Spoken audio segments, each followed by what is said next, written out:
On the 13th of March, the YouTube account Greylock uploaded its first video, and throughout the duration of a year, it uploaded 11 more episodes. After stumbling upon it across YouTube, I watched every single episode, and what I have found may be the most intricate, sophisticated, and brilliant horror storyline I have ever seen.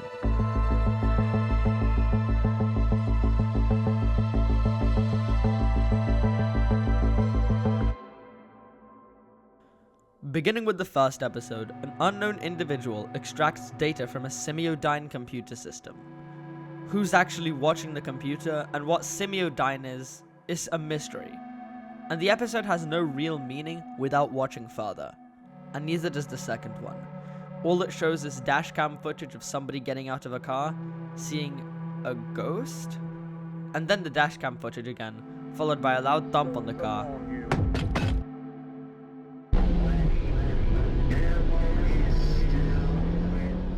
Intriguing, but hard to understand. We move on to the third episode, which brings clarity to the rest of the tapes.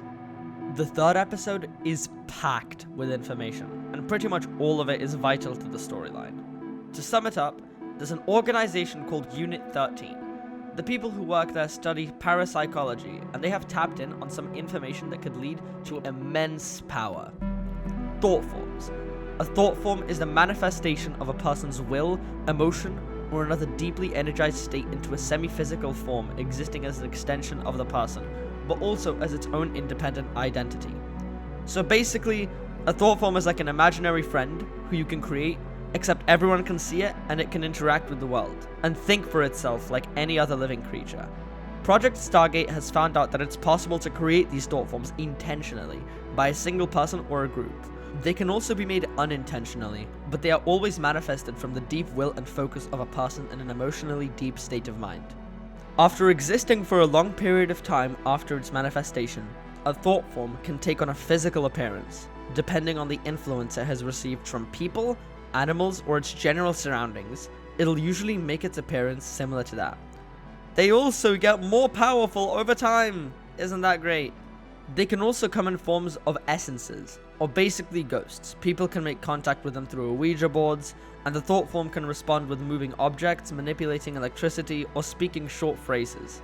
On another note, it's extremely likely that deceased people can leave behind their own ghosts, because the mental state that someone is in while on a deathbed just so happens to be the perfect condition for a thought form to be born in. Project Stargate basically wants to make thought forms intentionally to see if they can benefit American society. And together, Unit 13 made the Thought Form Manifester. Basically a machine that's able to create completely independent thought forms from the minds of a willing volunteer. Using this, the thought forms can have any appearance, like an object, animal, or other humans. The tape seems pretty normal, until... Reason to be afraid, however.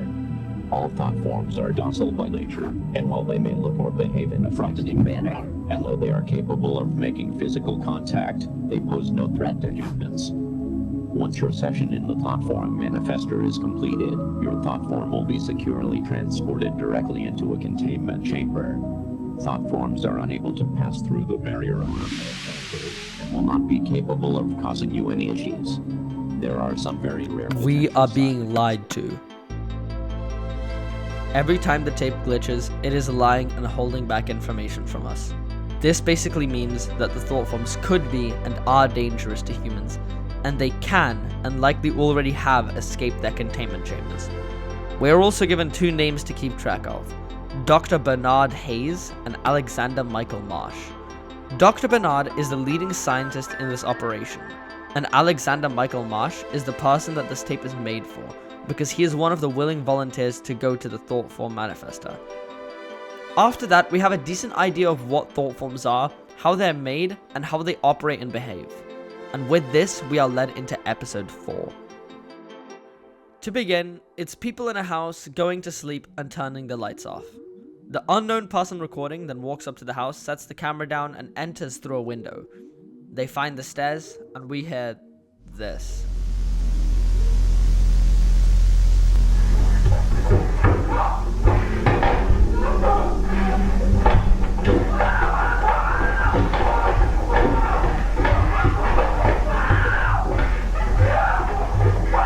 yeah, I'm no genius, but that person got murdered. The man walks outside and points the camera to the moon. And then the tape cuts to a commercial of Max Headroom, which if you search up on IMDb, aired in 1987. This was interrupted by an emergency broadcast system. It explains how a crew of home invaders have targeted 49 residences across the city. They are all armed and extremely dangerous, but somehow, not a single one has been identified. The tape cuts to someone recording outside their home and hearing the screams of other break-ins.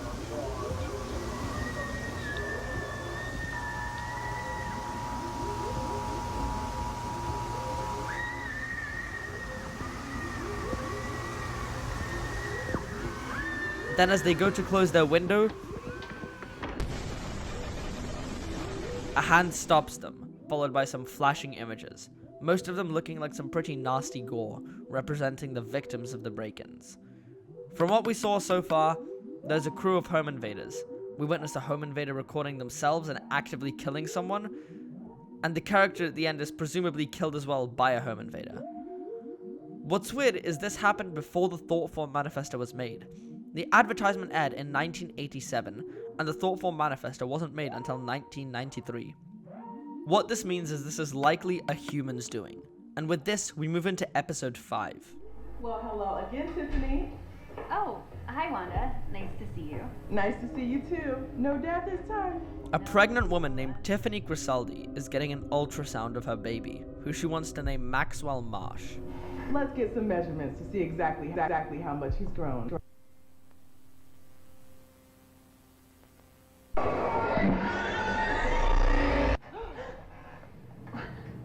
What was that? The baby disappeared. Tiffany experiences a false pregnancy, and she could not deal with the heartbreak, so she ended up taking her own life. Looking a little closer, she was born in 1958 and died in 1987, the same year that the break-ins happened around Massachusetts. Her husband's name was Alexander Marsh, the same Alexander that the first tape was made for. There is one minor detail that is crucial to the story. On the screen, for just a frame or two, flashes this spooky face, almost looking like a mask. If this is the first time you're seeing this, you're wrong, because in the last episode, we saw the same mask in a small flash on the screen. Could the mask be related to the strange events going on? I don't know, but finally looking at the description, it reads, "Do you know what they did up there? These are the consequences." And there's a link to that next episode. Higher and higher they ascended, so that we were at last reached the one called God.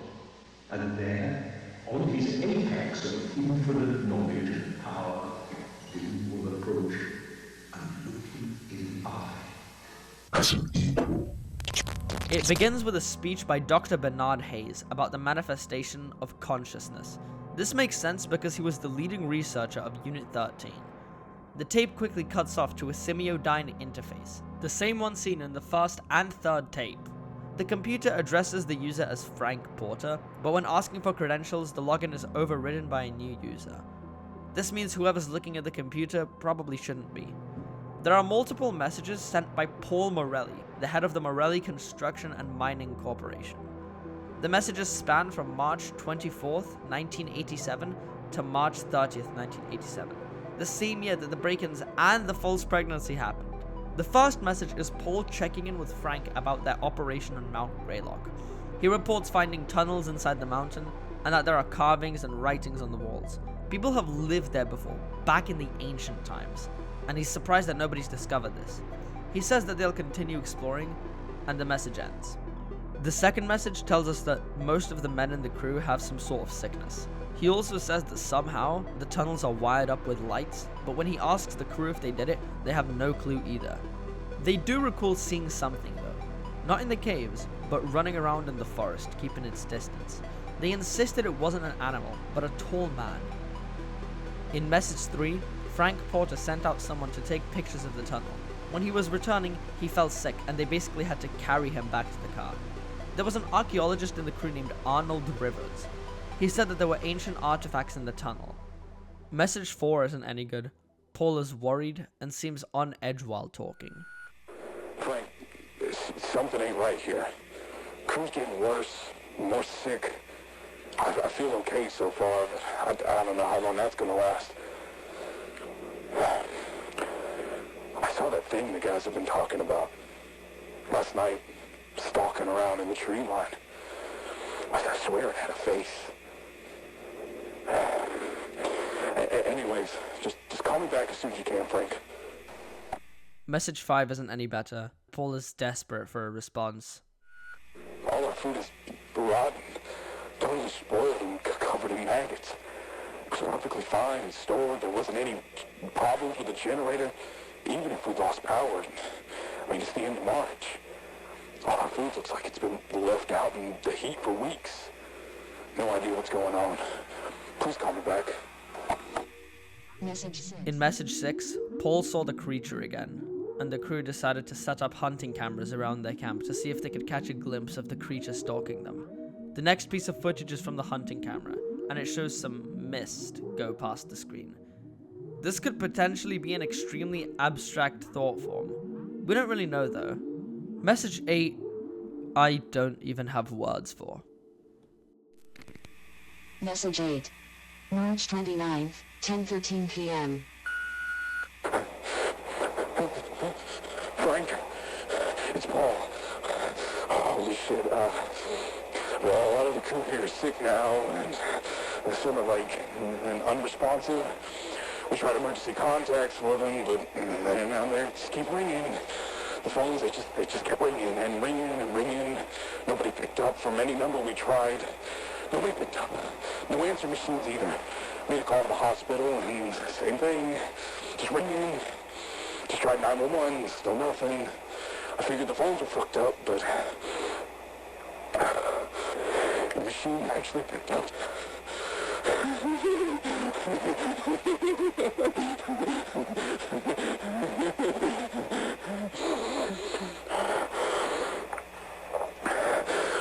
I think I caught whatever's going around.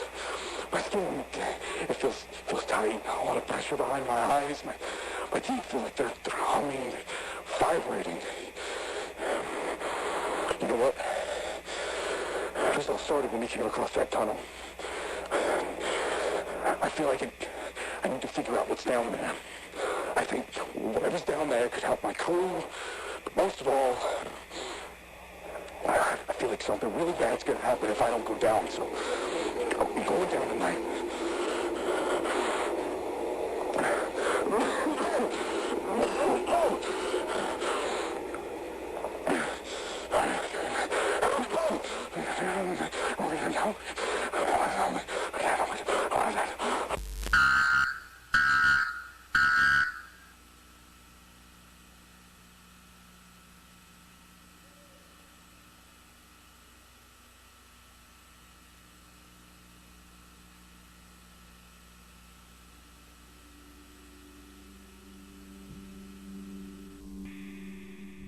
It's strange, really.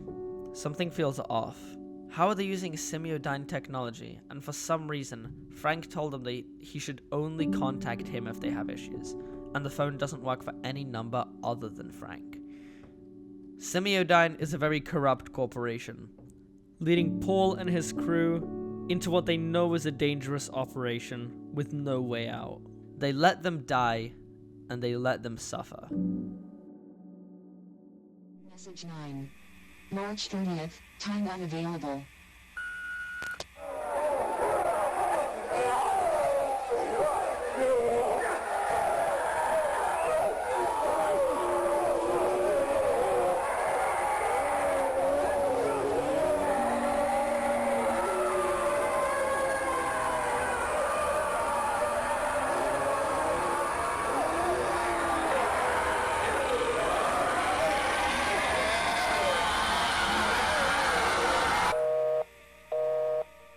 After hearing that, we see hunting camp footage, and there it is. The same mask we saw in the tapes prior. Whatever this thing is probably an extremely powerful thought form. A thought form involved with the death of the miners and the incidents beforehand. Tape 7 is a short episode, but packed with information. Dom is a new character who updates people watching the news about the Berkshire break-ins, reassuring them and saying how everything is back to normal. The clip cuts to some disturbing imagery.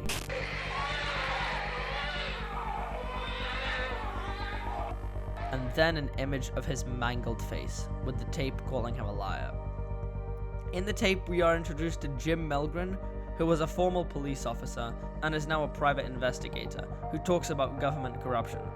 This is a huge hint towards Jim being the person extracting all the tapes from Semiodyne in the 1st and 6th episode.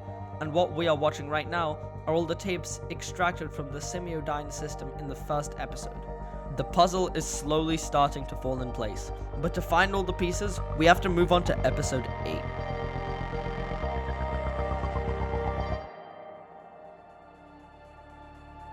This one picks up right where episode 7 left off.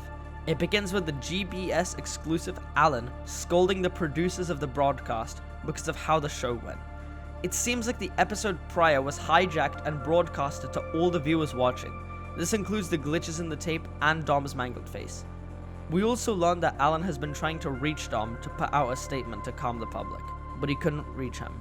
So he kindly asks Liam to go to his house. Get in your fucking car and go to his fucking house. I don't care if you kick down his front door and drag him here by his ear. You bring him into the studio. Do you understand? We then transition to a file attempting to be opened on a computer, but the file is destroyed. Then the computer opens the file somehow and says that the file should not exist. The file opened is the personal log of Arnold Rivers, the archaeologist at the miners' camp in episode 6. We learn from Arnold that the artifacts and writings on the wall date back to some of the earliest moments in human history. The artifacts came from multiple generations of humans, all across different cultures. It is definitely an incredible discovery, but it begs the question, why would so many people come to that specific mountain? And he mentioned that the artifacts were brought as offerings, but to who? Before we could answer any questions, the tape cuts to a phone call to a police station. Liam, the producer that went to Don's house, is calling the police to report a break-in at his co-worker's house. When they ask if anybody has been hurt, Liam, are you still with me? Yes, sorry. Is anybody hurt? Yes.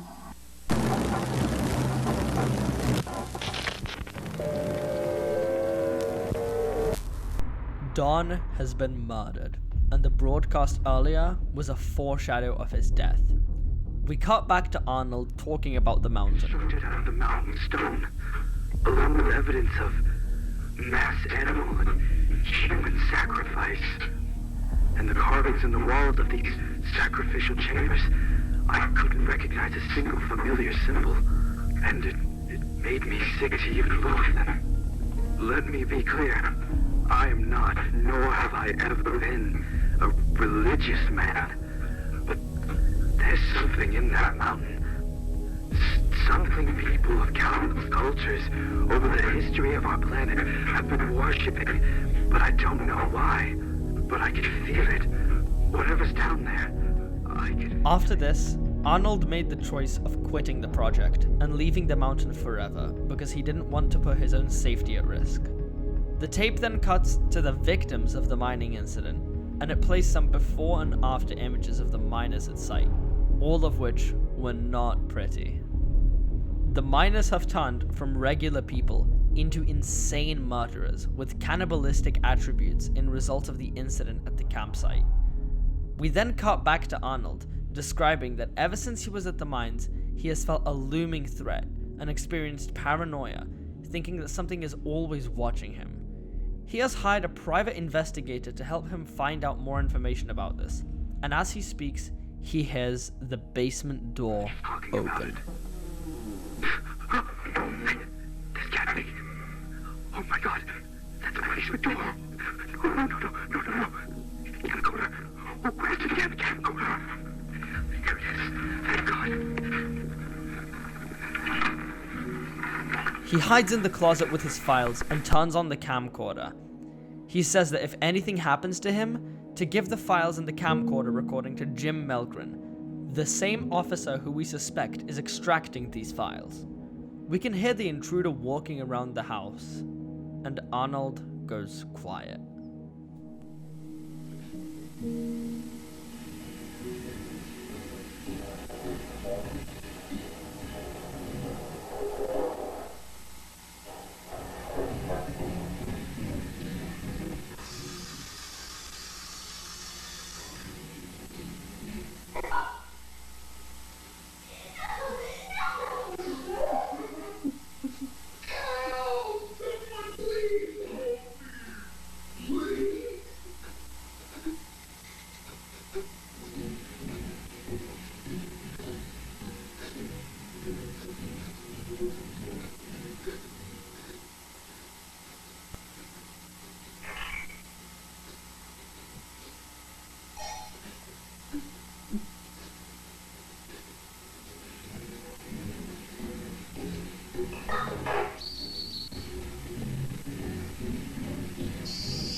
Come on out, it's the police.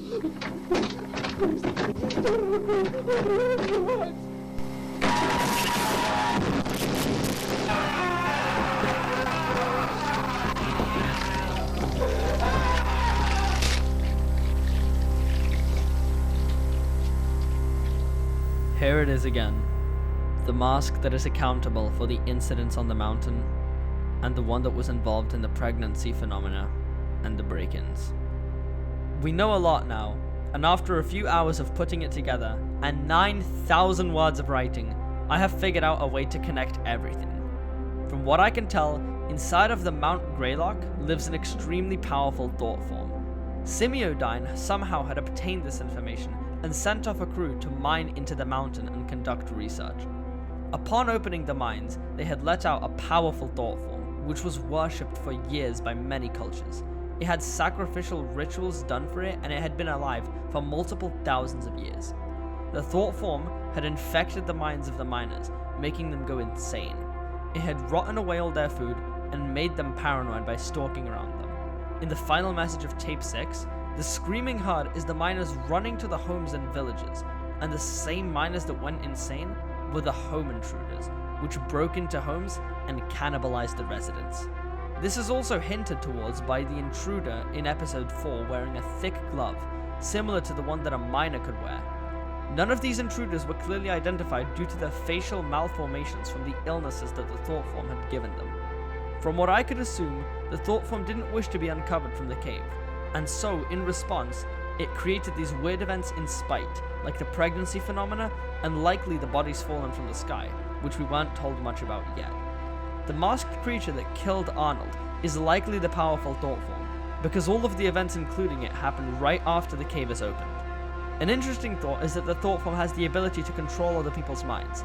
I say this because in Tape 6, Paul says that he doesn't know how the tunnels were lit up and explored, and neither does the crew. But Arnold in his log says that Paul cleared out the tunnels inside of the mountain. The theory is that the thought form is masquerading as Paul and clearing out the tunnels in order to let itself out.